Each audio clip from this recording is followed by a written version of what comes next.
On August 15th, 1995, an airplane took off from Miami bound for Puerto Rico and then vanished without a trace. There was no emergency signal, no explanation, just silence. For nearly 30 years, the disappearance of Flight 401 remained one of the Bermuda Triangle's most baffling mysteries until, on a recent expedition, something unbelievable was discovered deep in the ocean that challenges everything we thought we knew. What happened to the passengers? What do the latest flight logs reveal?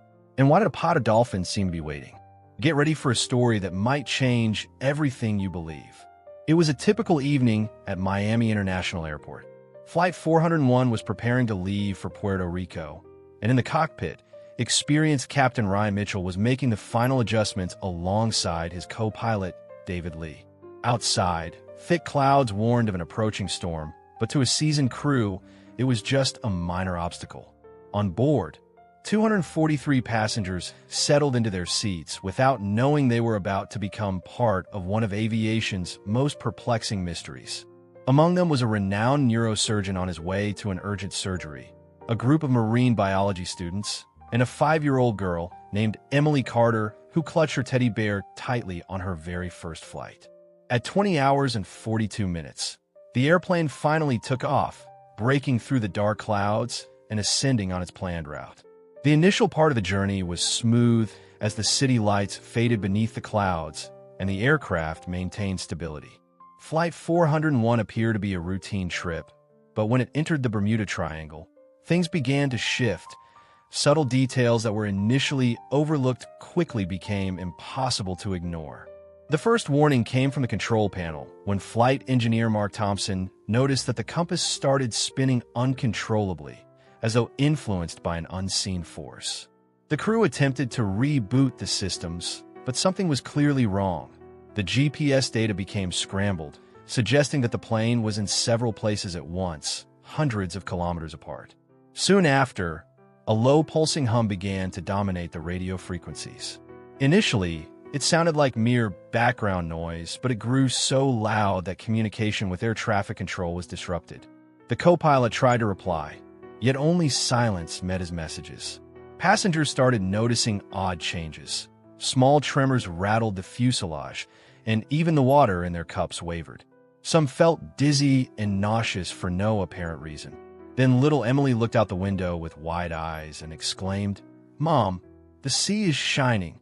At that moment, everything spiraled out of control as Flight 401 simply disappeared. The radar showed an impossible scene. The aircraft's signal split into several points before vanishing entirely. There was no explosion, no cry for help, just silence. Minutes later, air traffic control activated emergency protocols. Coast Guard ships and search planes were dispatched immediately to the last known location. But when they arrived, all they encountered was a dark, turbulent ocean with no wreckage, no traces of fuel in the water, nothing to suggest an accident. It was as if the airplane had been completely erased. In the days that followed, the search intensified. 8 ships, 12 planes, and even submarines scoured every nautical mile of the region. But soon something unusual happened. The team's compasses began spinning erratically, navigation instruments malfunctioned, radios suffered from constant interference, and at times helicopters lost contact with their bases for several minutes, as though they had entered a zone devoid of signals. On the third day, a glimmer of hope appeared along with more questions when a patrol boat discovered a life jacket marked with Flight 401 floating calmly. Nearby lay a small fragment of the fuselage and a child's backpack containing a soaked teddy bear, the very same one Emily had held moments before her disappearance. Yet that was all. There were no bodies and no other traces of the aircraft. The inevitable question arose. How could an airplane carrying more than 240 people vanish without leaving a single clue? The search continued for 2 full weeks, covering thousands of square kilometers, but Flight 401 seemed to have evaporated without a hint. Eventually, the authorities were forced to end the operation. The official report concluded that it was a probable accident of unknown cause, a conclusion that did little to ease the family's grief. Empty coffins were laid to rest, and tributes were paid, but the truth never surfaced.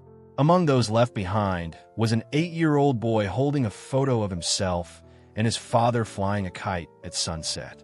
His name was Ethan, the son of Captain Mitchell, and that day he made a solemn promise to discover the real story. Years passed, yet the mystery of Flight 401 never faded. As time went by, Ethan kept his promise. Growing up, he became an oceanographer specializing in deep-sea expeditions, studying every detail of the Bermuda Triangle. With each new investigation, one thing became clearer.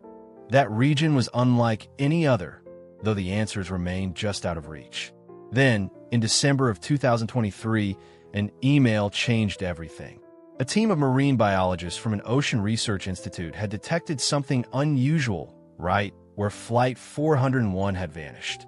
For months, a large group of dolphins had been repeatedly circling that area for no obvious reason. Even during storms, they lingered as if they were waiting. Their behavior was puzzling. Dolphins never act like that for such a long time. Something about that region either attracted them or kept them alert. That was when Ethan knew he had to return to the scene.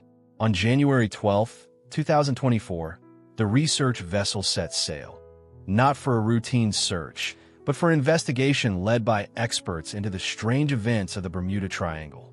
At first, everything seemed normal, but as soon as the ship, named Poseidon, neared the point where the airplane had disappeared, problems began.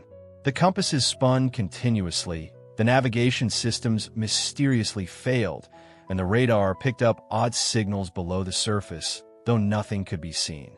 Then came the sound, the same low pulsing hum recorded just before Flight 401 vanished, now echoing in the scientists' headphones, as if answering an unseen call.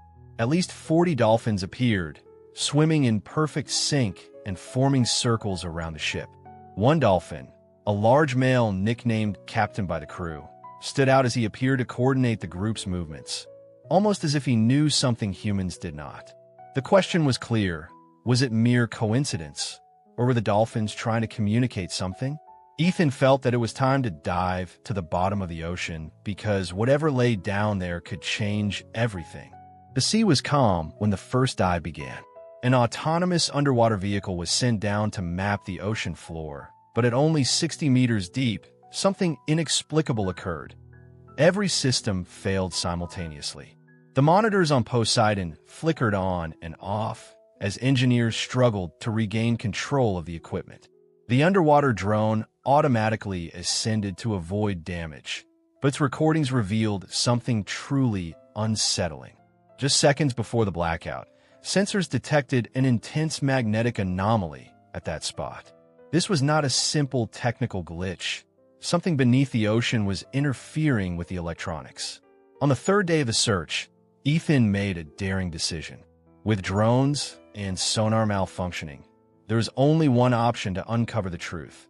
He had to dive with an experienced diver named Robert McKenzie.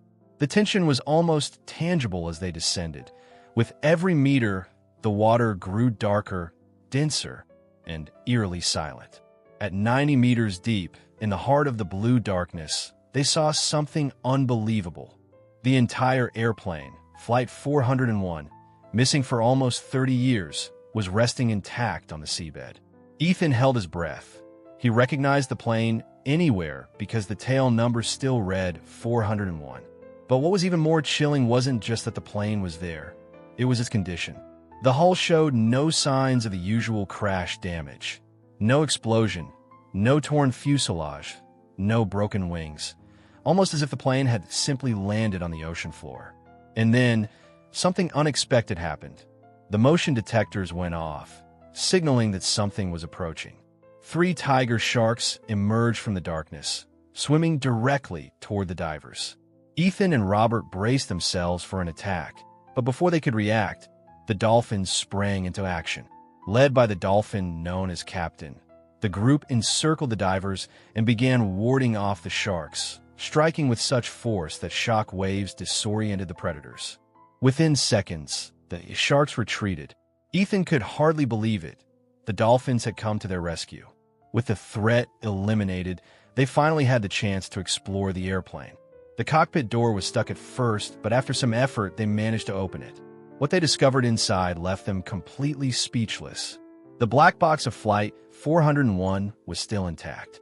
Everyone was amazed because recovering data after so many years underwater seemed almost impossible. Yet if any recording survived, they could finally hear the crew's last words. With hearts pounding, they carefully removed the device and returned to the surface. Back on the Poseidon, experts worked relentlessly to extract any information from the black box, even though they expected the data to be completely corrupted. A recovered audio file revealed something disturbing. In the final moments of Flight 401, a massive electromagnetic pulse had shut down all the airplane systems. The desperate crew struggled to comprehend what was happening until Captain Mitchell sent one final, terrifying message. An intense glow and a spiral of light had approached the aircraft, and then all contact was lost. The audio cut off abruptly, leaving the laboratory in complete silence. Flight 401 hadn't crashed. It had been taken. Analysis of the ocean floor revealed a perfect circular depression beneath the disappearance point, suggesting that something had sucked the plane in before it vanished. Moreover, every 108 minutes, inexplicable electrical spikes were recorded at the site, as if an unseen force was still active. For Ethan, it was no accident. The Bermuda Triangle was hiding something that defied scientific explanation. The Poseidon expedition collected a vast amount of data, but ended up with more questions than answers. Flight 401 had been taken, and nearly 30 years later, it appeared intact on the ocean floor. But who took it? Why? And will we ever uncover the truth? Share your thoughts in the comments, and be sure to like and subscribe until the next video.